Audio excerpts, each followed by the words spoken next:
और केंद्र सरकार के बीच गतिरोध खत्म हो जाएगा। कृषि मंत्री नरेंद्र सिंह तोमर बैठक में आशा के साथ जाते हैं। आज भी आशा ही है और अब तो सुप्रीम कोर्ट भी हस्तक्षेप कर चुका है, कहा है नरेंद्र सिंह तोमर ने। कृषि राज्य मंत्री कैलाश चौधरी मेरे साथ है। सर, आज फिर नए दौर की किसानों के साथ केंद्र सरकार की बात हो रही है, लगता है कि गतिरोध खत्म होगा? हमें तो पूरा विश्वास है कि इसका समाधान होगा, क्योंकि हम जब भी बैठक में जाते हैं हमारे मंत्री जी पूरे आशावान होकर जाते हैं और वार्ता करते हैं, और आज भी हमें पूरी आशा है, क्योंकि जो अब तो सुप्रीम कोर्ट में भी बात पहुंच चुकी है, तो सुप्रीम कोर्ट ने भी फैसला दे दिया। तो अब विषय है कि इनकी जो भी समस्या है किसान यूनियन के नेता की, तो वो अपने उस कमेटी के सामने रखेंगे, तो इसका फैसला है वो सुप्रीम कोर्ट करेगा। लेकिन उसके बावजूद भी जो वार्ता है वो निरंतर जारी रहेगी। हमारी तरफ से हम तो यही चाहते हैं पहले दिन से ही कि किसी प्रकार का कोई भी इस बात का कंफ्यूज नहीं हो या उनके बीच में कोई भ्रम नहीं रहे कि हमारे को किस तरह से आगे बढ़ना है। तो इसके लिए हम तो यही कह रहे हैं कि निरंतर प्रयास करके इसका समाधान हो। और माननीय प्रधानमंत्री जी नरेंद्र मोदी जी भी जिस तरह से उन्होंने देश के सामने आकर कह दिया कि ये कृषि के कानून है वो किसान के हित के हैं, और मैं तो ये कहता हूँ इसी से किसानों के जीवन में परिवर्तन होगा। और इस बिल का ऐसे करोड़ों किसान हैं जो इस बिल का समर्थन कर रहे हैं। तो मैं सोचता हूँ कि उन किसानों की भावना को समझकर इस गतिरोध को किसान यूनियन के नेता दूर जरूर करेंगे। लेकिन सर, किसान नेता राकेश टिकैत वो और दूसरे जो हैं वो सब साफ कर चुके हैं कि हमें किसान कानून खत्म करने से कम पे कुछ भी राजी नहीं है। हालांकि सुप्रीम कोर्ट भी ने, आप भी कह रहे हैं कि हस्तक्षेप किया, कमेटी बनाई, भूपिंदर सिंह मान उस कमेटी से अलग भी हो गए हैं। ऐसा है कि जब सुप्रीम कोर्ट ने इसके ऊपर, हम तो नहीं चाहते थे कि इस कानून के अंदर ये इसके ऊपर रोक लगे, लेकिन उसके बावजूद भी सुप्रीम कोर्ट का निर्णय, तो सुप्रीम कोर्ट का निर्णय तो सर्वमान्य है, हम उसका स्वागत करते हैं। और किसान यूनियन के नेता भी उनके सामने विषय रखेंगे तो बातचीत से ही हल होगा और समाधान इसी से होगा। कि सिर्फ कानून वापसी की बात करें तो कानून तो किसान के हित के बने हुए हैं। जो बिल किसान इस कानून का समर्थन कर रहे हैं वो किसान भी तो किसान है। इसलिए किसान यूनियन के नेताओं से यही निवेदन है कि अब इस गतिरोध को आप दूर करें और जो आपको प्रारंभ में मुद्दे थे उन मुद्दों पर आएं। जो आपने आंदोलन शुरू किया था उस समय जो मुद्दे थे उसके समाधान के लिए भारत सरकार है वो निरंतर आगे भी खड़ी है और अभी भी खड़ी है। सर, आज जब वार्ता के लिए जाएंगे तो क्या सुप्रीम कोर्ट के आदेश के बाद जो नई परिस्थिति बनी उसमें केंद्र सरकार कुछ नया प्रस्ताव भी रख सकती है वार्ता के लिए, गतिरोध खत्म करने के लिए?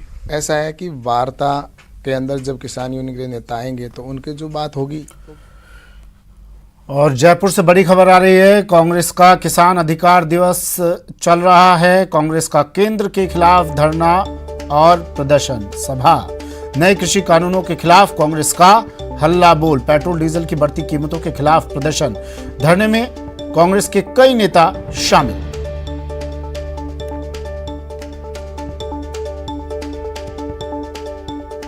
बढ़ावा देने के लिए एक तरीके से साबित होगा। इससे महंगाई बढ़ेगी, बेरोजगारी बढ़ेगी, किसानों का शोषण होगा और इन बिलों के।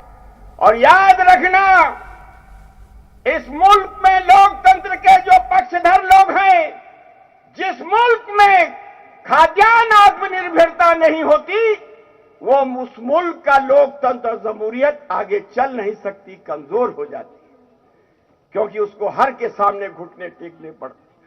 और एक अंतिम बात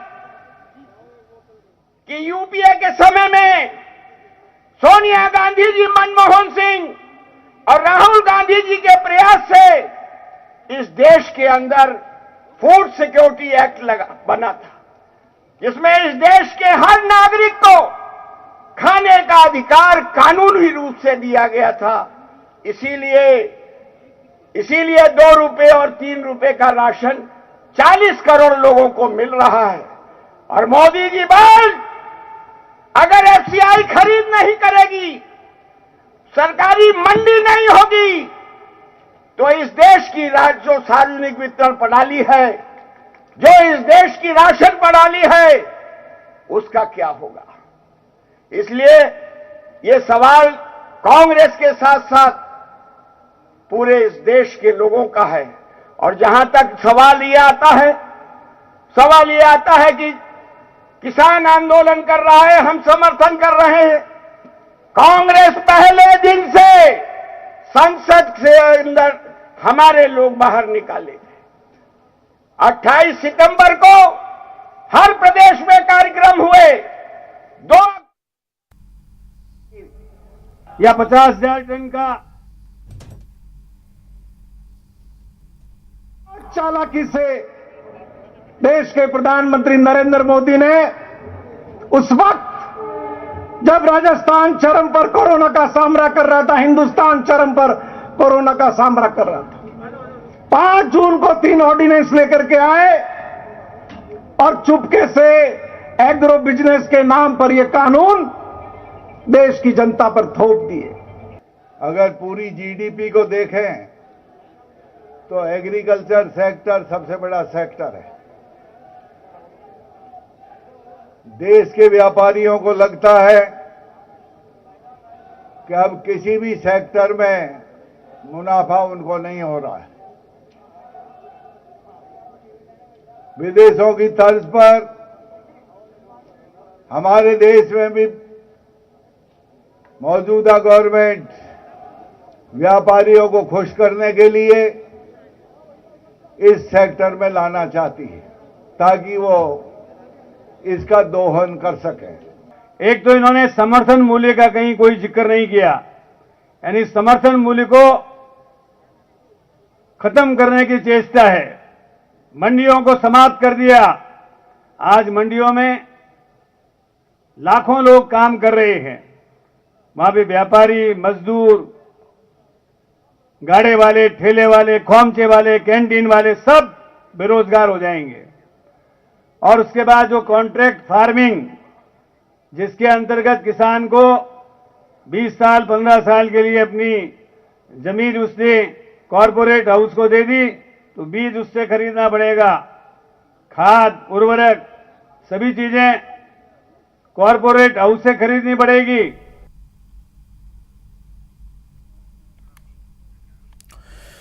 और कांग्रेस के इस प्रदर्शन पर बीजेपी ने पलटवार किया है। केंद्रीय कृषि राज्य मंत्री कैलाश चौधरी ने कहा कि कांग्रेस की किसान अधिकार रैली पर उन्होंने निशाना साधते हुए कहा कि कांग्रेस को आज किसान याद आ रहे हैं, आग में कांग्रेस घी डाल रही है। मेरे साथ मौजूद हैं केंद्रीय कृषि राज्य मंत्री कैलाश चौधरी जी। सर, देखा जाए तो किसान आज भी सड़क पे हैं और कांग्रेस जिस तरह से किसान अधिकार दिवस आज सेलिब्रेट कर रही है और खास करके राजस्थान में बड़ी तैयारी है, उसको कैसे देखते हैं? ऐसा है कि किसान कांग्रेस को अब याद आया है और किसान जो ये यूनियन के नेता आंदोलन कर रहे हैं उसके अंदर ये आग में घी डालने का काम कर रहे हैं। मैं तो ये कहना चाहता हूँ कि इनके 60 साल इन्होंने शासन किया था।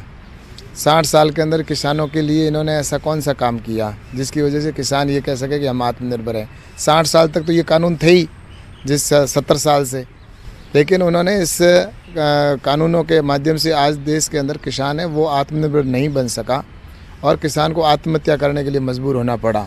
इसीलिए ये कानून जो बनाए गए हैं ये किसानों के जीवन में परिवर्तन करने वाले कानून हैं और निश्चित रूप से आने वाले समय में किसान है वो इन्हीं कानूनों के माध्यम से आत्मनिर्भर बनेगा, क्योंकि इस कानून से किसान को आज़ादी मिली है। मन चाहे स्थान पर, मन चाहे व्यक्ति को, मन चाहे रेट के अंदर बेच सकेगा अपने उत्पादन को। तो इस दृष्टि से ये कानून अच्छे हैं। और कांग्रेस है, उन्होंने तो 60 साल किसान का शोषण किया है और अभी भी इसी में लगे हुए हैं। सर, देखा जाए तो कभी कभी कांग्रेस राजस्थान बीजेपी की जो इकाई है उस पर भी सवाल खड़ा करती है कि बीजेपी टूट जाएगी। आप क्या कहना चाहेंगे? ऐसा है कि भारतीय जनता पार्टी एक विचार लेके चलती है और एक विचार परिवार है पूरा, और एक इस सिद्धांत के साथ में पंचनिष्ठा के साथ चलने वाला संगठन है। और अब स्थिति तो ये है कि कांग्रेस स्वयं है जो राजस्थान के अंदर 2 भागों में बटी हुई है और ये जग जाहिर है। और आप और हम सब देख रहे हैं कि आज से 3 महीने पहले क्या कांड हुआ था, जिसमें सचिन जी पायलट अपने विधायकों को लेकर अलग जगह पर भाग गए थे और अशोक जी गहलोत 1 महीना तक उनको लेकर किसी 5 स्टार होटल के अंदर बैठे रहे। वो खुद के गिरेबान में देखें। भारतीय जनता पार्टी संगठित है और हम संगठन के अंदर काम कर रहे हैं और निश्चित रूप से आने वाले समय के अंदर भारतीय जनता पार्टी राजस्थान में सरकार बनाएगी।